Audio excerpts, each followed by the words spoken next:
Bueno, yo soy más inquieta que él, yo me voy a mover bastante. A ver, déjenme probar esto, ahí estamos. Bueno, fundamentalmente Facundo mencionaba que hubo un nuevo paradigma. Este nuevo paradigma arranca a partir de la Convención de los Derechos del Niño, que es del año 89. Fíjense que nuestro país adhiere por un tratado internacional, pero es recién a partir de la modificación de la Constitución Nacional que tiene rango constitucional. Obviamente hay un gran cambio en lo que son conceptos y terminologías. El lenguaje no es neutro, no es lo mismo hablar de un objeto de tutela, que es como nos referíamos antes al niño desde el régimen del patronato del menor. Era una cosa molesta, que se la escondía. Tenemos acá cerca nosotros, llegando a General Lagos, todavía un edificio donde se llevaban los niños y ahí quedaban para siempre. Que hablar de un sujeto de derecho, su dignidad, y hasta hoy en día hablamos de las emociones de los niños también, ¿verdad? Lo importante es tener herramientas indispensables para que el tratamiento de cualquier problemática donde se encuentre involucrado un niño, una niña y un adolescente. Doctrina de situación irregular, ley de patronato, era la situación anterior, y hoy, a partir de la Convención de los Derechos del Niño del 89, hablamos de sujeto de derecho. Esto es un poquitito lo que refirió Facundo, que decía, perdón un poco por la terminología, a veces los abogados creemos que nos explicamos re clarito y usamos palabras encriptadas. Plexo normativo no es más que el conjunto de leyes, ¿sí?, que están vigentes llegado el caso. La reforma constitucional, como les dije, que le da un rango constitucional, lo eleva al mismo nivel de la Constitución, con lo cual va a estar arriba de la pirámide. No hay ninguna otra ley que esté por arriba de estas que tienen rango constitucional. Después vemos, cuando vamos hacia abajo, hacia la base de la pirámide, que tenemos la Ley Nacional de Protección Integral de los Derechos de las Niñas, Niñas y Adolescentes, del año 2006. Del 1998 a 2006, fíjense lo que ha pasado en el país como durmiendo. Una expresión de deseo muy linda, una ratificación de una convención internacional, pero mientras tanto, durmiendo todos. Tuvo su decreto reglamentario en el 2006 y en Santa Fe recién en el 2010. Entonces, si un niño no era protegido, alguien que era más invisible que el niño, menos. Arrancó, bueno, 89 la convención, la modificación de la Constitución, 2005, la Ley de Derecho del Paciente y Consentimiento Informado, Ley de Protección Integral y... Sí. Ahora llego.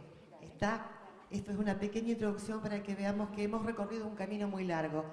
Y desde mi humilde punto de opinión, es a partir del 2015, con la reforma de nuestro Código Civil, o sea, hace 4 años atrás recién, donde es como que todos nos ponemos en grupo a tener una visión diferente de cómo son las cosas.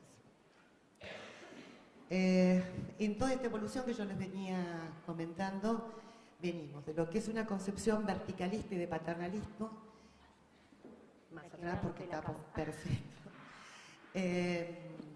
una concepción horizontal, era lo que el médico decía y punto, ¿está? No se tenía en cuenta no solamente el paciente, sino tampoco los familiares que decían, y lo dijo el doctor. Estábamos todos muy ignorantes y era palabra santa. Hoy, gracias a Dios, en base a este tipo de reuniones, nos vamos pasando la información que necesitamos, el conocimiento para llevar adelante una situación, y eso hace que no les digo que estemos a la par de un facultativo, obviamente que no, pero podemos informarnos y preguntar y tomar decisiones desde otro punto. Obviamente, el elemento fundamental, la herramienta, es el consentimiento informado. Bien, ¿qué dice la Convención de los Derechos del Niño? Que en todas las medidas concernientes a los niños que tomen las instituciones públicas o privadas del bienestar social, los tribunales, autoridades administrativas, los órganos legislativos, una consideración primordial deberá atender al interés superior del niño. ¿Y qué es esto del interés superior del niño? Fundamentalmente es tratar de llevar todos los derechos que el niño puede tener en una forma armónica y conjunta. Si yo lo interno, no puede ser que pierda la escolaridad. Estamos, entonces, de alguna manera tienen que implementarse las políticas públicas, acompañado por la actividad privada, para que este niño tenga un desarrollo armónico e integral de todos los intereses que hacen a su interés. A su vez, el niño tiene, todos los estados partes se comprometen a asegurarle protección y su bienestar. Tiene derecho a ser oído y los estados partes deberán garantizar al niño el derecho de expresar su opinión libremente en función de la edad y la madurez. Y se le dará al niño la oportunidad de ser escuchado en todo procedimiento judicial o administrativo. Sí, decime. ¿A partir de qué edad? En realidad la Convención te lo plantea así en forma genérica. La que determina la edad es el Código Civil, recientemente modificado, que te hace una clasificación como un poco estanca, porque te habla de 0 a 13, de 13 a 16, 16 a 18. Los niños hasta los 13 tienen derecho a ser oídos, tienen derecho a participar, pero no pueden firmar nunca un consentimiento informado, lo tendrán que hacer sus padres o sus representantes. En el caso de personitas que por su salud no puedan valerse por sí mismas, tendrán que tener una designación de curatela y su representante será quien firme ese consentimiento. A tal punto que cuando hablamos de menores de 0 a 16, se empieza a hablar de lo que es el asentimiento informado, que no tiene consecuencias jurídicas, porque no vincula a las partes jurídicamente. Eso lo hace el papá cuando es pequeñito. Pero es la posibilidad de que el niño participe activamente en lo que le va a pasar, que es la base que Alicia por ahí trabaja, nos da el cómo hacer que el niño participe, entienda y lograr un consentimiento informado. ¿Bien? Me fui para atrás. Bien, interés superior del niño, participa, oye y fundamentalmente con un respecto a una autonomía gradual. Decimos gradual porque el código es la que te va dando las marcas para ir viendo en qué oportunidad puede ir tomando por sí solito decisiones cuando no tengan que ver con un tratamiento invasivo o no esté en riesgo su salud. Un tatuaje, un piercing, algo que no sea invasivo, y concurrir a un centro médico para lograr un asesoramiento sobre fertilidad y métodos anticonceptivos a partir de los 13 años, puede hacerlo solito. Derecho a la vida, supervivencia y desarrollo, prohibición de discriminación, interés superior del niño y autonomía progresiva, que es el eje, ¿sí? Derecho a participar y opinar y a ser oído. Esto es fundamental. Salimos de la verticalidad y tiene un rol verdaderamente activo. Al niño hoy se le explica en la medida que él pueda comprender. No solamente al adulto que lo acompaña y a su referente familiar, y creo que alguien que estaba hablando antes habló de que es válido que lo acompañe el papá, la mamá, un tío, un vecino. Es el referente familiar que el niño tiene y que va a ser importante para él para acompañarlo. Acá estamos lo que decíamos. Menor de edad y adolescente. Como menor de edad, de forma genérica, toda persona que no ha cumplido 18 años. Adolescente, desde los 13 a los 18, y lo más importante es que entre los 16 y los 18 se lo considera un adulto por esta toma de decisiones que tengan que ver con su cuerpo. En esa oportunidad, de 16 a 18, el consentimiento informado va firmado por ellos. ¿Estamos? En cambio, cuando son menores, los menores hasta los 13, solamente el papá y la mamá o quien sea responsable de él. Te lo vamos a pasar y vemos. Personas menores de 13 años, la regla es que ejercen sus derechos a través de sus representantes, pero siempre participan. Personas entre 13 y 16, no invasivos, consienten personalmente. Y los métodos invasivos consienten personalmente, pero siendo asistidos por sus progenitores. Uno de los grandes cambios que planteó el Código Civil es que no habla de patria potestad. Sacaron esa palabra porque ya no existe. No somos un objeto, o no son un objeto los niños, sino que los padres acompañan al menor mientras que el menor va creciendo y va logrando autonomía, el poder de los papás va bajando y así van logrando una autonomía autonomía o una libertad. Y las personas entre 16 y 18 se equiparan a los adultos. Recuerden la excepción siempre y cuando no haya riesgo de vida, un accidente de tránsito, están inconscientes, en esos momentos no pueden expresarse. El principal problema del consentimiento informado es el siguiente. En la práctica está totalmente confundido con el papel que firmamos. Si alguno de ustedes o cualquier persona hoy quiere ir a hacerse cualquier estudio, le van a hacer firmar un papel en el mostrador sin el cual la papeleta de la obra social, más lo que firmo, si no, no entras. Y a eso le denominamos consentimiento informado. Entonces, se lo confunde con un instrumento, con un documento que debe firmarse. Pero lo importante es que el proceso, que se trata de un proceso, y este proceso es informativo, nos tienen que informar, ¿para qué? Para que yo pueda conocer de qué se trata, para que pueda decidir qué quiero hacer en base a la autonomía y la libertad que me reconoce hoy el derecho, y se lo reconocen los niños también, y yo pueda autorizar. Y además, eso va a estar volcado en un papel.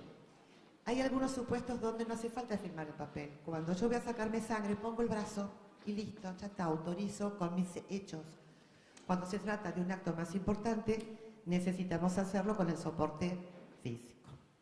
Hablamos de un proceso que comienza en la primera consulta, va desarrollándose durante un tiempo, expresa una decisión, una toma de decisión autorizada, expresa, escrita u oral. Recuerden que habíamos dicho que el niño tenía derecho a participar y derecho a ser informado, ¿bien? Entonces, el poder conocer está íntimamente relacionado a la información que se me brinda. Y el contenido de la información, según la ley de consentimiento informado, tiene que ser sobre el diagnóstico, qué me está pasando, cómo voy a evolucionar, qué alternativas terapéuticas tengo, los riesgos, los beneficios y todas aquellas circunstancias que faciliten la toma de decisión. Esto está todo muy lindo. Entonces el médico empieza. Bueno, te vamos a hacer esto, en el mejor de los casos, cuando explican algo, lo explican tan difícil que llega un momento que dicen, no, mejor no me digas más nada porque ni vengo. Yo siempre digo que si nos dijeran cuál es el valor de la información, es como que hace una curva. Hasta un punto me sirve y me da seguridad. En cuanto me empezás a dar una información que yo no manejo, me creas más inseguridad y ahí creo una reticencia importante. Entonces, el valor de la información, para que sea una buena información tanto en niños como adultos, tiene que ser justa, clara y precisa. Si me vas a sacar lo que tengo acá, decime qué día entro, qué día salgo, cuánto tardo, pero no empiece con que si te voy a cortar tanto en profundidad, te voy a poner inyección con tantos milímetros cúbicos de anestesia y entonces te voy a ver con tal otra cosa. O sea, hasta ahí llegamos. Entonces, la misma ley nos dice que tiene que ser clara, suficiente, adecuada y precisa. Pero cuando la información es de buena calidad y necesaria para tomar una buena decisión, ¿cómo se la puede medir? Regla general. A mayor información, mayor seguridad, ¿sí? Les va a pasar a ustedes que con todo lo que han escuchado hoy, seguramente se van más tranquilos a sus casas, de que van a poder atender mejor y poder saber más o menos qué le está pasando a sus niños. ¿Está? Si hay una zona enrojecida, puede ser esto, puede ser aquello, todo lo que yo tengo como información me ayuda a actuar. Como excepción, conocer aspectos muy detallados no trae beneficio adicional. O sea, si trabaja 20 voltios, 220 voltios, si es con la cuestión técnica del aparato, no, ni nos quita ni nos agrega.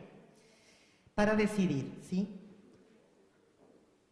Y la decisión final, y esto es importantísimo, que es en la cual yo acepto y autorizo, se expresa fuera de mi pensamiento, no solamente que yo tengo que quererlo, tengo que expresarlo. Y esta expresión externa es la que se plasma en el papel. Y de ahí surge la importancia del papel. Lo importante es que puede ser escrita tácita, expresa tácita, escrita oral, y se confunde, como ya dijimos, con lo otro. Para poder conocer y tomar una decisión necesito información, conocimiento y que me dé confianza. Para poder decidir tengo que comprenderlo, obviamente, discernimiento. Tengo que desearlo y tengo que tomar la decisión. Y para autorizar, lo que hago es firmar un acuerdo con el médico, manifestando mi voluntad en un soporte material. Esto es todo un proceso de consentimiento informado, no se puede dar en un único acto. Piensen que uno llega al médico, me pide estudios, vuelvo con los estudios por segunda vez, me dice, bueno, haz este tratamiento, después volvés, hasta que por ahí tomas una decisión de una práctica invasiva o una cirugía, pasan un montón de entrevistas. Entonces, este consentimiento informado va desde la primera visita hasta el final y debe ser completo. Estos papelitos que firmamos que dice que hemos sido totalmente asesorados, que comprendemos, bla, bla, bla, bla, desde el punto de vista legal, y decime Facundo si me equivoco, hasta en un juicio podría revertirse si no han sido realmente explicados a conciencia en las personas.